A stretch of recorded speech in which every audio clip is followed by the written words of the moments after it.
Hello students, very good morning to all of you. Myself Dheeraj Gura from Shri Vidyalaya. आज की class के अंदर हम economics के टॉपिक के बारे में डिस्कस कर रहे हैं। लास्ट क्लास के अंदर हमने वर्ल्ड बैंक के बारे में डिस्कस किया था कि वर्ल्ड बैंक है क्या।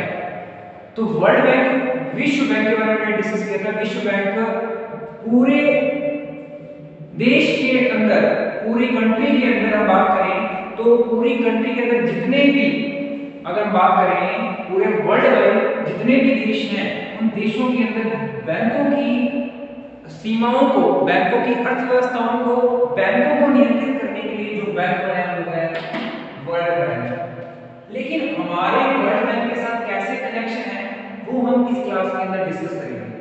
तो बेसिकली अगर मैं वर्ल्ड बैंक की अगर मैं बात करूं तो वर्ल्ड बैंक एक विश्व बैंक है जो लगभग विश्व बैंक के अंदर, मतलब अगर मैं बात करूं मोटा मोटी, तो ये सभी बैंकों को नियंत्रित करने का काम करता है।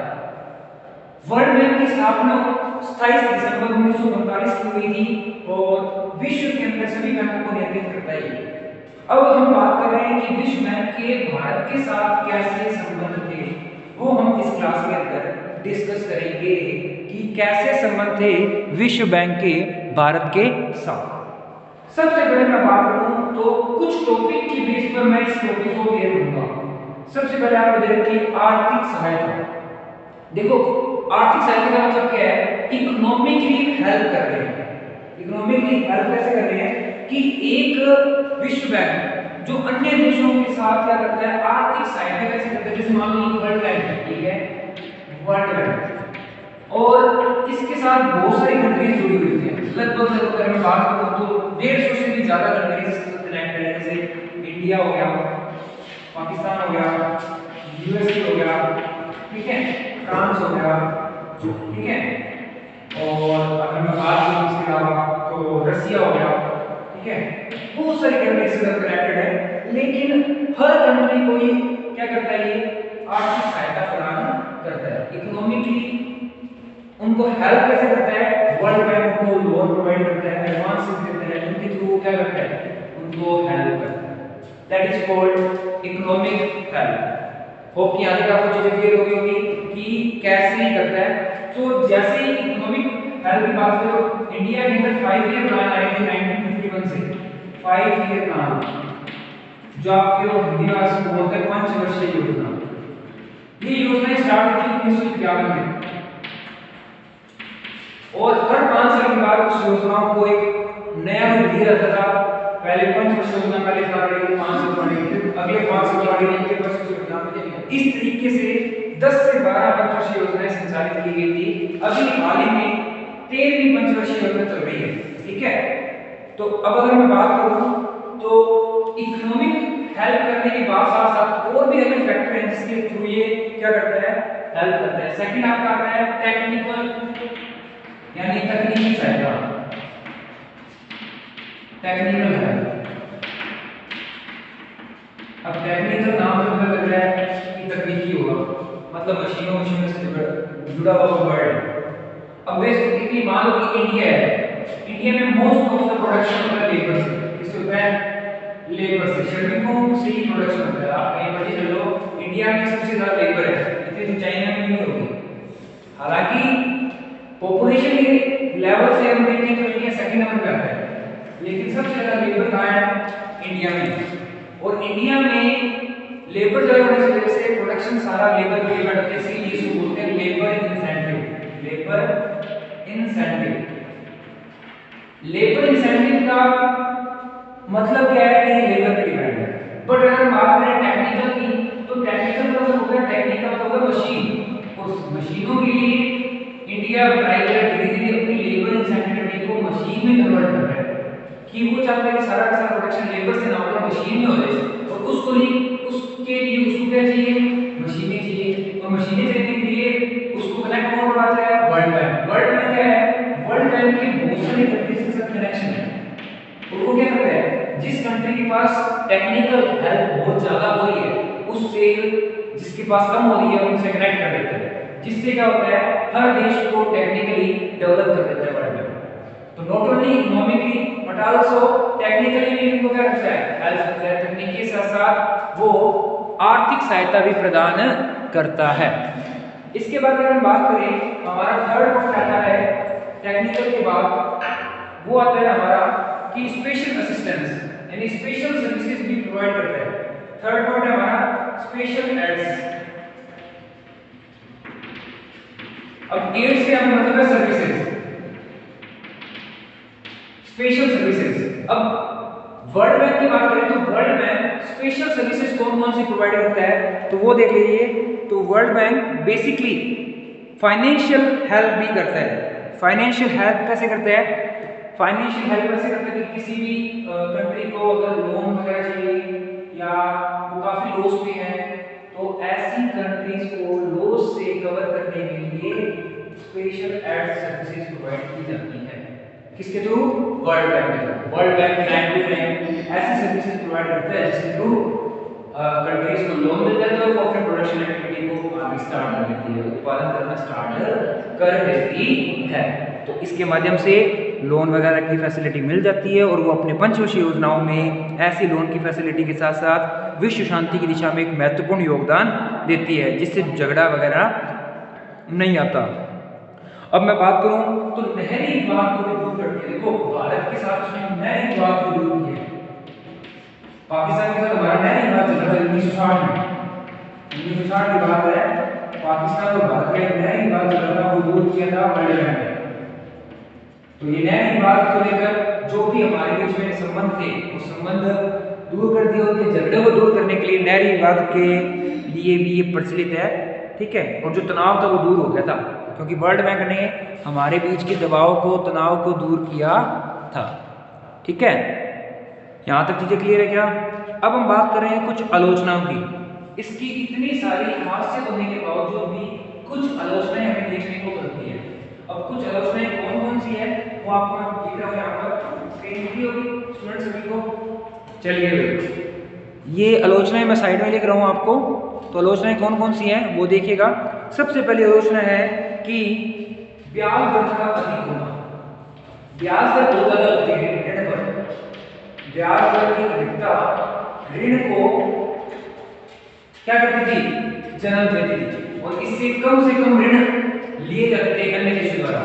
और जितनी ब्याज दर ज्यादा होगी उतने लोन कम होंगे, और जितनी ब्याज दर कम होगी उतनी लोन ज्यादा होंगे, क्योंकि लोग तभी लोन लेते हैं जब ब्याज दर क्या होती है? कम होती है, तब लोन ज्यादा लिए जाते हैं, ठीक है। तो फर्स्ट रीजन था इसकी आलोचना का कि हमारे पास जो ब्याज दर थी वो ऊंची थी। दूसरी, लेकिन ऐप क्या ऋण था, इतना ऋण नहीं था, इतनी राशि नहीं थी कि ऋण दे सके। तो ऐप क्या ऋण की उपलब्धता के कारण ये भारत के साथ एक अच्छे अस्तित्व में नहीं आ पाया। इसी कारण विश्व बैंक के हमारे भारत के साथ संबंध धीरे धीरे क्या होने लगे? अच्छे नहीं होने लगे, या कह सकते हो कि हमारा जो भारत का जो विश्व बैंक के साथ जो संबंध है वो धीरे धीरे कम होने लग गया था। इसके अलावा कुछ निश्चित उद्देश्यों के लिए ऋण देते हैं।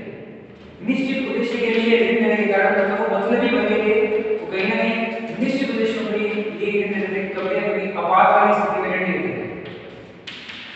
तो इसके कारण भी क्या हो गया था?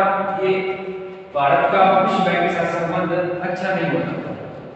इसके अलावा अगर हम बात करें तो इस तरीके से तो कुछ गरीब देशों को ऋण सस्ते दर पे दिया जाता था और अमीर देशों को अधिक दर पे दिया जाता था, मतलब असमानता देखने को मिलती थी। भारत को विश्व बैंक से ऑस्ट्रेलिया की भांति सामान्य ऋण न मिलकर निश्चित उद्देश्य के लिए ऋण मिलते थे। मतलब ऑस्ट्रेलिया में तो बहुत ज्यादा मिलते थे ऋण, लेकिन भारत को उसकी अपेक्षा कम मिलने लगते थे। तो ये चीजें देखने को मिली थी। इस तरीके से भारतीय अर्थव्यवस्था का न केवल भारत पे प्रभाव पड़ा बल्कि पूरे विश्व पे प्रभाव पड़ा, क्योंकि विश्व बैंक पूरे विश्व के अनेक देशों के साथ इसी तरीके से असमानता उत्पन्न करता रहता है, ठीक है। इस तरीके से हम विश्व बैंक के भारत के साथ अन्य रिलेशन में पढ़ते हैं। इस पूरे चैप्टर के अंदर हमने क्या डिस्कस किया स्टूडेंट्स, एक बार वापस रिकॉल कर लेते हैं कि हमने क्या इस 3 दिनों की वीडियो के अंदर हमने क्या डिस्कस किया। फर्स्ट डे हमने डिस्कस किया था कि विश्व बैंक है क्या। 27 दिसंबर 1948 को वर्ल्ड बैंक की स्थापना हुई और विश्व बैंक की तर्ज पर अन्य देश सम्मिलित हुए थे। 147 देश लगभग 2001 के अंदर इसके सदस्य बने थे और विश्व बैंक ने दूसरा बड़ा बैंक बन गया नहीं आईएमएफ के बाद। आईएमएफ हमने उससे पहले वाले वीडियो में कवर किया था, इंटरनेशनल मॉनेटरी फंड, अंतरराष्ट्रीय मुद्रा कोष, उसकी स्थापना हुई थी 1943 में। इसमें तीन तरह की संधियां आई थी, एक तो व्हाइट संधि, ठीक है, एक कीन्स संधि और एक आई थी कनेडियन संधि। तीनों की बेस पर भी आईएमएफ की स्थापना नहीं हुई थी। लेकिन बाद में मैंने पढ़ा था कि जो आईएमएफ का सदस्य है वही विश्व बैंक का सदस्य बन जाता है। अगर किसी ने आईएमएफ के अंदर सदस्यता ले रखी है तो वह देश बिना किसी सदस्यता के विश्व बैंक का सदस्य अपने आप बन जाएगा। फिर उसके बाद मैंने डिस्कस किया था कि मताधिकार, विश्व बैंक में आप सदस्य तो बन गए लेकिन उसमें कोई भी डिसीजन है उसके लिए मताधिकार के लिए इसका एक गणना सूत्र मिलता है कि अगर किसी देश के पास एसडीआर है, एसडीआर स्पेशल ड्राइंग राइट, तो उस राइट के बेस पर उसको मताधिकार मिलता है। और राइट्स के हिसाब से कैसे मिलता है, एसडीआर प्रति लाख पे दिया जाता है, प्रति लाख पे, और जितने एसडीआर उसके पास होंगे उतने प्रति लाख के हिसाब से पॉइंट्स कैलकुलेट होंगे, और वो 250 से जितने ऊपर होंगे उतने मत आपके होंगे। जैसे एक एग्जांपल ले लेते हैं, मान लो भारत के पास 1,35,000 एसडीआर है, कितने 1,35,000 एसडीआर है, तो प्रति लाख में कितने होंगे, लाख का भाग दो, कितने होंगे 1.35, इसमें 250 ऐड कर दो, तो टोटल मत कितने होंगे 260.35। ये बात है। एक एग्जांपल और ले लेते हैं, चलो मान लो किसी के पास 2,60,000 एसडीआर है, तो प्रति लाख में कितने होंगे, लाख का भाग दो, तो आगे 2.6, उसके पॉइंट्स कैलकुलेट करेंगे तो 250 में 2.6 प्लस कर दो, तो ये आ गया 200 पावर पॉइंट्स है। तो इस तरीके से हम दोनों के मताधिकार कैलकुलेट कर सकते हैं। सॉरी, ये थोड़ा सा करेक्शन कर दिया, 251.35 आएगा और ये आएगा 200 पावर पॉइंट्स है, तो लगभग इसके पॉइंट्स ज्यादा है। जिसके पॉइंट सबसे ज्यादा होते हैं उसको सबसे ज्यादा अधिकार होता है, वो अपनी बात रख सकता है। तो विश्व बैंक इस हिसाब से क्या करता है, मताधिकार के माध्यम से निर्णय लेता है।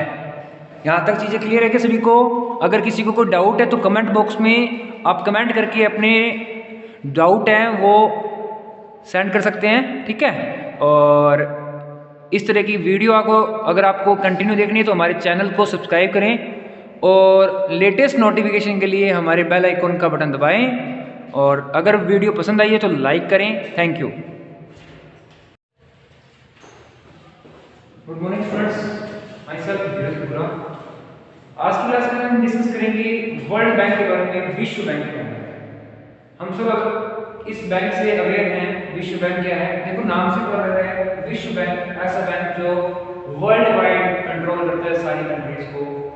हर देश के अंदर जो भी मुद्रा का काम है उसको कंट्रोल करने के लिए उस कंट्री का सेंट्रल बैंक वर्क करता है, और जितने भी कंट्री वर्क कर रही है पूरे वर्ल्ड में उन सबको उन सबको मर्ज करके एक बैंक बनाया गया जिसको बोलते हैं विश्व बैंक। देखो स्टार्टिंग में विश्व बैंक नहीं था, इसका नाम था आईडीबीआई। आईडीबीआई का means international development bank of India. IDBI अंतरराष्ट्रीय विकास बैंक है। इसके अंतर्गत विकास करने के उद्देश्य से ये बैंक संचालित होता है, और बाद में इसके इसी बैंक को नाम बदल कर रख दिया वर्ल्ड बैंक कर दिया। और वर्ल्ड बैंक का जो एस्टेब्लिशमेंट है, जो शुरुआत है, स्थापना है, वो बेसिकली हुई थी 1945 के अंदर, 1945, बिफोर 2 इयर्स ऑफ इंडिपेंडेंस। 27 दिसंबर 1945 को वर्ल्ड बैंक अस्तित्व में आया था। आईडीबीआई से इसका नाम चेंज करके वर्ल्ड बैंक कर दिया था, और तभी से ये कार्यरत है। लेकिन इसकी एस्टैब्लिशमेंट के साथ साथ ये वर्क नहीं करने लगा। आफ्टर 1 ईयर 25 जून 1946 को विश्व बैंक ये अस्तित्व में आया था। और बेसिकली ये वर्ल्ड बैंक काम क्या करता है, हर देश के अंदर किसी न किसी देश को साख की आवश्यकता पड़ती है, किसी को साख की आवश्यकता पड़ती है तो कहीं ना कहीं अधिकता होती है। तो कहीं ना कहीं मुद्रा का एक देश से दूसरे देश में लेन देन, जैसे हम एक अकाउंट से दूसरे अकाउंट में ट्रांसफर करते हैं, उसी तरीके से एक देश और दूसरे देश के बीच में जो भी मुद्रा का लेन देन होता है वो बेसिकली विश्व बैंक के थ्रू होता है। तो विश्व बैंक का मुख्य उद्देश्य तो आपको पता ही होगा, इसके नाम से लग रहा है आईडीबी के नाम से, कि ये इंटरनेशनल लेवल पर डेवलपमेंट करता है किसका, कंट्रीज का। ओके, तो उसके बाद हम पढ़ने जा रहे हैं इसके क्या क्या पर्पस थे, क्या क्या ऑब्जेक्टिव थे, वो हम डिस्कस करने वाले हैं। तो आपके लिए ये इंपॉर्टेंट है, इसकी एस्टैब्लिशमेंट कब हुई थी, स्थापना कब हुई थी, तो 27 दिसंबर 1945 को इसकी स्थापना हो गई थी। ठीक है, अब हम स्टार्ट करने जा रहे हैं इसके पर्पस, ऑब्जेक्टिव्स। तो ऑब्जेक्टिव्स की अगर हम बात करें तो ऑब्जेक्टिव्स आपके सामने, अगर हम इसके ऑब्जेक्टिव्स की बात करें, उद्देश्य की, तो विश्व बैंक के मुख्य उद्देश्य आपके सामने है। सबसे पहले क्या करता है, आर्थिक विकास में जो करता है, इकोनॉमिक डेवलपमेंट में हेल्प करता है। किसी भी कंट्री का इकोनॉमिक डेवलपमेंट करना है तो वर्ल्ड बैंक उसमें मेन रोल प्ले करता है।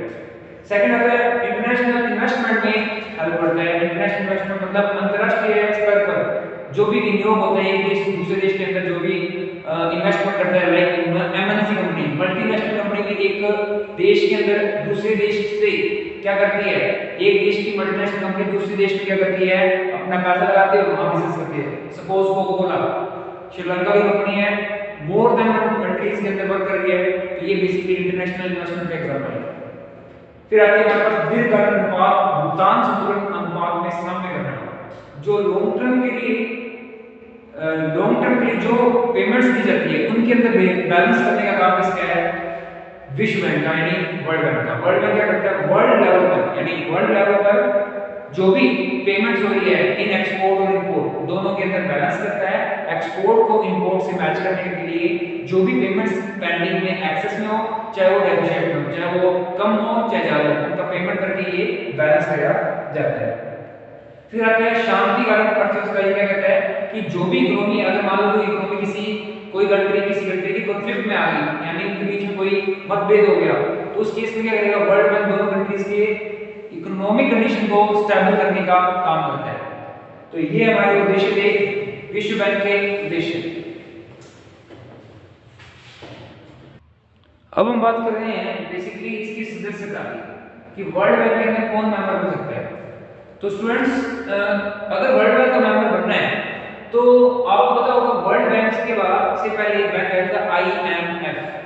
आईएमएफ जो हमने लास्ट प्रीवियस वीडियो में पढ़ा था, IMF that is international monetary fund, अंतरराष्ट्रीय मुद्रा कोष, जिसकी स्थापना 1944 में हुई थी। ठीक है, और अगर कोई कंट्री, अगर कोई देश इसका मेंबर है, इसका आईएमएफ का, तो नॉर्मल सी बात है, अगर कोई आईएमएफ का मेंबर है तो वर्ल्ड बैंक का मेंबर ऑटोमेटिकली मिल जाएगा। क्लियर है क्या? आईएमएफ का मेंबर है तो ऑटोमेटिकली वो किसका मेंबर बन जाएगा, वर्ल्ड बैंक का। और अगर आईएमएफ का मेंबर बनना है तो आपको आईएमएफ के अंदर आपको जो भी शेयर होल्डिंग के जो भी रूल्स रेगुलेशन है